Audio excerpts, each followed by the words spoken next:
Inaasahan ngayong weekend sa mga bus terminal at paliparan ang buhos ng mga pasaherong magsisiuwian matapos ang bakasyon nitong Pasko at Bagong Taon.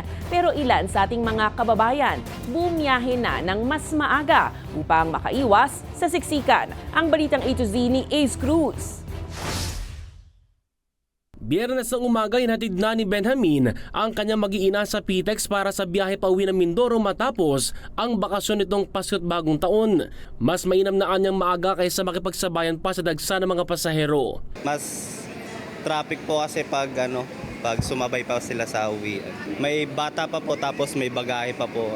Mas maganda na rin yung mayroong 2 araw para kahit paano may pahinga. Ganito rin, si Nanay Emma na hinatid na ang apo sa PTEX pauwi ng Nueva Ecija matapos ang bakasyon, lalo't sa Lunes balik eskwela ng apo.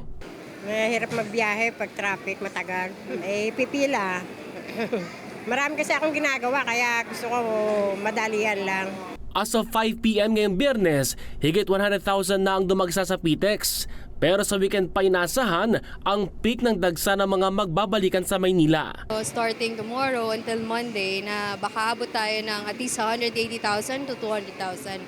Dahil marami pa tayong mga kababayan na nag-leave, sinulit na nila yung kanilang bakasyon until pagbalikan na before Monday, this coming January 6. Hindi pa fully book ang biyahe ng mga bus. Kumpiyansa ang pamunan ng PTEX na sapat ang mga biyahe para tugunan ang dagsa ng mga pasahero. Naka-in-effect pa rin naman yung mga special permits na nakuha natin last Christmas. So that will last until this January, Yung na-expect natin na balikan ng mga pasahero.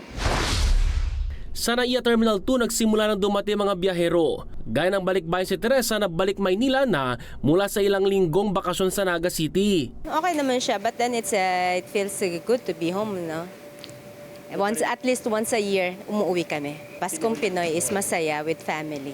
Gusto mag-extend ng bakasyon, hindi anya pwede lalo't magbabalik eskwela na rin ang anak sa Dubai. May flight na kami, international flight for tomorrow.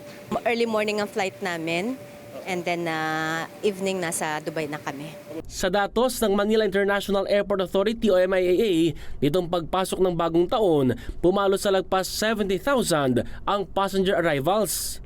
Nitong Huwebes, sinabi ng New NAIA Infracorp na pumalo sa 50.1 million ang passenger volume noong 2024 na record high at mas mataas ng higit 10% sa datos noong 2023. Para sa Balitang A to Z, Ace Cruz.